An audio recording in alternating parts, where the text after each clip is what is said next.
ভাই ছোটবেলায় এক সাধু বাবা আমার হাত দিকে কইছিল বড় হওয়ার পর আমি নিচের চুল ফালিয়ে খামু। কথাটা কেমনে কেমনে মিলা গেল দেখেন। বড় হওয়ার পর আমি হলুদ সাংবাদিক হইছি। কিচ্ছু করার নাই, কপালে যদি চুল ফালানো লেখা থাকে তাহলে চুল ফালিয়ে খাইতে হইব। এখন প্রথমে যাবো কেক পট্টিতে, খুব ট্রেন্ডিং এ আছে, নিউজ বানাইলেই লাখ লাখ ভিউ। তারপর যাবো সিজান ভাইয়ের ভাতের হোটেলে, যাই উল্টা পাল্টা প্রশ্ন করবো, সিজান ভাই সেইটা যাইবো ভুলভাল উত্তর দিব, ভিডিও ছাড়লেই ভাইরাল। আর যেহেতু দুপুর হয়ে গেছে, ফ্রিতে গরুর মাংস দিয়ে 1 প্লেট ভাত ছাটিয়ে দিমু, কাম হইলো খাওয়ানো হইলো। কি গো ভাই, এই জায়গায় এত মানুষ কে? কি হয়েছে এই জায়গায়? ভাই এই জায়গায় একটা লাশ খুন হয়েছে। ভাই দেখা তো মনে হইতাছে 6-7 বছরের কোনো বাচ্চা। নিউজটা নিয়ে নিব নাকি? যা বেটা, এটা ট্রেন্ডিং টপিক নাকি? এটা ছাড়লে কি ভিউ হইব? ট্রেন্ডিং টপিক খুঁজ, যেগুলো ছাড়লেই ভাইরাল।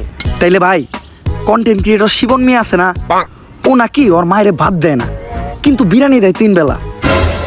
বিরিয়ানি দেয় কাইটা, এই যে ভাত দেয় না, এই জিনিসটা হাইলাইট করে নিউজ বানাইলে কেমন হয়?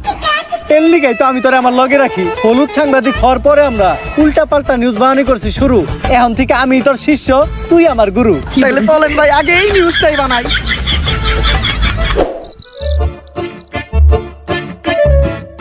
স্যার স্যার স্যার দাঁড়ান, একটু দাঁড়ান।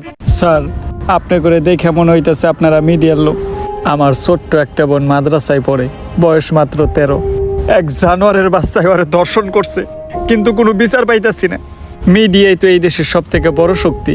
স্যার আপনারা এই বিষয়টা নিয়ে একটা নিউজ করেন, যাতে আমি আর আমার বোন ন্যায্য বিচারটা পাই। আরে বেটা, এটা কি কোনো বিষয়? দর্শন তো এই দেশে প্রতিদিনই হয়, এটা নিয়ে নিউজ করার কি আছে? ট্রেন্ডিং কোনো বিষয় থাকলে কও, যেটা নিয়ে নিউজ করলে লাখ লাখ ভিউজ আইবো। এক কাজ করো, কেক বানাও আর নাইসে নাইসে কেক বিক্রি করো। এই নাও আমাকে কাট। যদি এটা আসলেই করো তাহলে যোগাযোগ করো, আইয়া নিয়ে ভিডিও বানাই দিয়ে যাবনি। আর এখন আমাকে সময় একটু কম, স্বপন মিয়ার পারিবারিক বিষয়ে আঙ্গুল দিতে হইব। জান ভাই